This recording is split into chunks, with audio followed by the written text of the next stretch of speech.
Friends, welcome to வெற்றி IAS academy. இன்னைக்கு நம்ம என்ன பார்க்க போறோம்னா, டென்த்தோட ப்ரீவியஸ் கொஸ்டின்ல ஒரு கொஸ்டினும் அதுக்கான எக்ஸ்பிளனேஷனும் தான் பார்க்க போறோம். வாங்க பார்ப்போம். தமிழ்நாட்டில் சட்டமன்றத்துக்கு கொடுக்கப்பட்ட ஆண்டு எது அப்படின்னு சொல்லி கேட்டிருக்காங்க.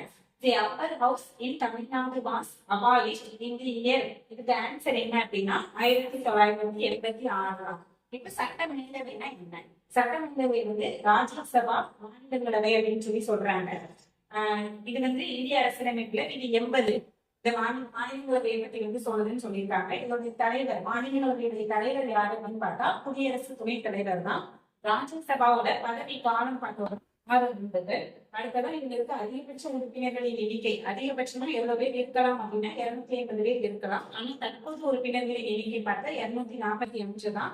அதை 243 பிளஸ் 12 அப்படின்னு சொல்லி பிரிக்கிறாங்க. அது என்ன அப்படின்னா, மாநில சட்டமன்ற உறுப்பினர்கள் அதாவது எம்எல்ஏஸ் இருக்கிறாங்கல்ல, அவங்களால மறைமுக தேர்தல் மூலம் 233 பேர் தேர்ந்தெடுக்கப்படுறாங்க. மீதி 12 பேர் குடியரசுத் தலைவர் நேரடியா நியமிக்கிறாரு.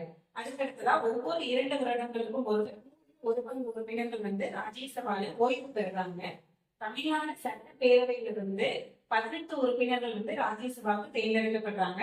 ராஜ்யசபா ஒரு நிரந்தரமான அவை, இதை கலைக்கப்பட மாட்டாது. தேங்க்யூ.